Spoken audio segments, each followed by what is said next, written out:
You don't want to waste another 60 bucks on another shitty AAA game? Good choice, cause I don't either. So here are my top 5 best indie games I've played. Das Feuer ist schuld.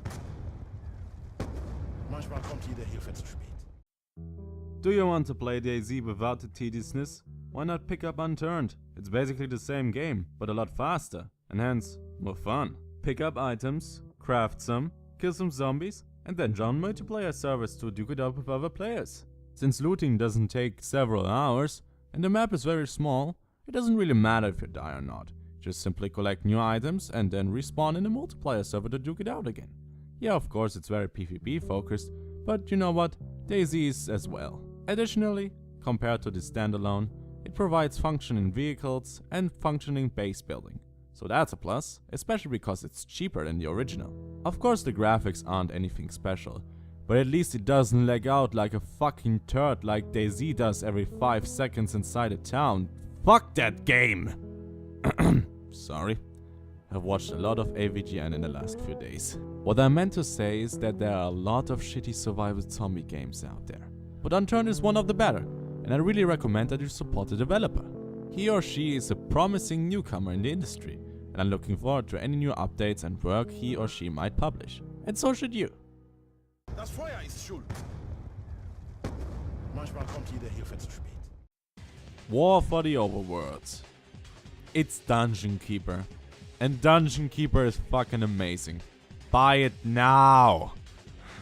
Die shit die Dungeon Keeper Mobile. Das Feuer ist schuld. Manchmal kommt jede Hilfe zu spät.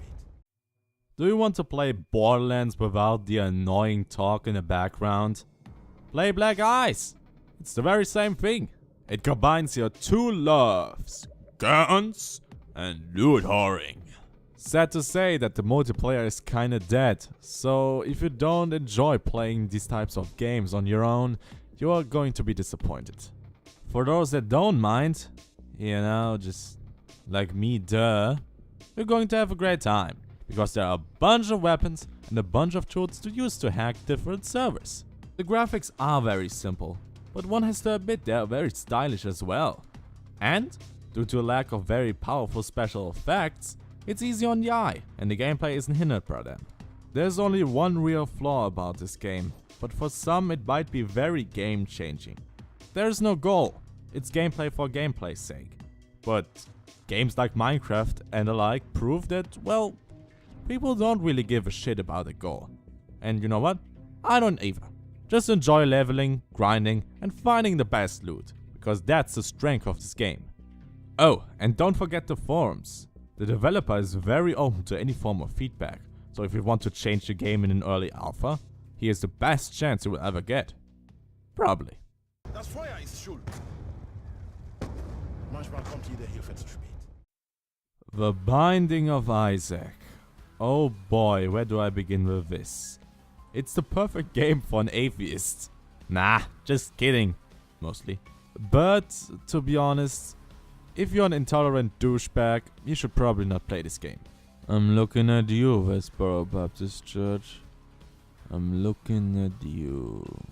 But enough of the ranting. What is Binding of Isaac Rebirth about? Well, it's about a child escaping from his mother who wants to kill him because of God. Damn it, that went full circle. It's a roguelike game, which means if you die, it's the end and you've got to restart completely anew. Additionally, it uses RNG mechanics, making every playthrough completely different from another. Sometimes to your favor, and sometimes to your demise. But it is the very mechanic that makes roguelike games fun. It's just that feeling, that hope that 1 minute you could get an awesome item that will carry you through the game, only to have it smashed by random bad luck. But it is also that feeling that you just defeated a majestic challenge and you had the worst of items that you still pushed through and you showed the world your skills. Oh, and that soundtrack. That epic soundtrack. Oh, and did I mention that there are a lot of achievements and secrets that keep you playing? Yeah, and that stuff is inside here too. Rebirth, the remake from the original, is in my opinion the definitive roguelike game. And if you've missed it, pick it up. It's from Team Meat, and you know what Team Meat did? Super Meat Boy. I never played it, but I heard it's good, and I enjoyed the playthrough of the Mirror. So check it out, come on! Play that game, guys, support the team. Of course, if you don't like roguelike games, I can't recommend it, but suck it up! Be a man! Das Feuer ist schuld. Manchmal kommt jede Hilfe zu spät. This game isn't a game. It's an experience. It's one of those classic games that will never be forgotten. It's that definitive game of the year that just overshadows everything else. Dust, the Elysian Tale. One of the greatest games I'd ever the privilege to play. Thanks, Johnny. Just everything about this game is perfection.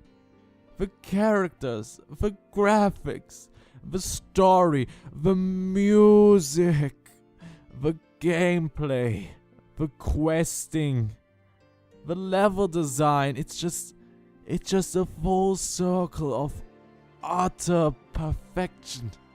And it was only made by one dude. One dude! Look at Battlefield Hardline, that piece of shit of a game, made by hundreds of developers. This game was made by one developer. How crazy is that? I mean, seriously, I don't really enjoy Metroidvania games, to be honest. The only real game like that I enjoyed was Metroid Fusion, and mostly because it was linear enough for me to get in. But this game, I mean, I 100%ed it. It was just, I wanted to do everything, even though not everything actually gave me something as a reward. And if you think it's just another furry game to which people masturbate, you can fuck off. Anthropomorphic characters are the greatest. Am I right, Sonic Dad? Oh. Am I right, Crash? Oh. Am I right, Yoshi? In any case, it is flawless. I haven't encountered a single glitch. Well, to be honest, it may have one flaw. I could only play it one time. I can't play it again. I don't want to ruin that memory, that experience I had by replaying it. It's the same thing with The Last of Us. I think it's just a game you can't and shouldn't replay. Nice trying, David Cage. But in all seriousness, is that good? And everyone seems to agree with me. Just check out Total Biscuit or Call Me Johnny or whoever you trust. Really. Just do it. They will say the same thing as I do. And rightfully so. This game deserves it. Pick it up. Purchase it. Show your support. I'm not sure what the developer is currently doing. He's planning to do a movie, but not many news have been coming out lately, so maybe give him some incentive to work more if you purchase his products. It would be a great thing to do, and would be a great favor for me. What are your greatest indie experiences? Why not share it with me in the comments? I would be happy to reply. And you know, if you like the content and maybe want to see more, you can press that red little button and support me for it, you know? Just no pressure, but no. If you want, it would be great for me. Aloha!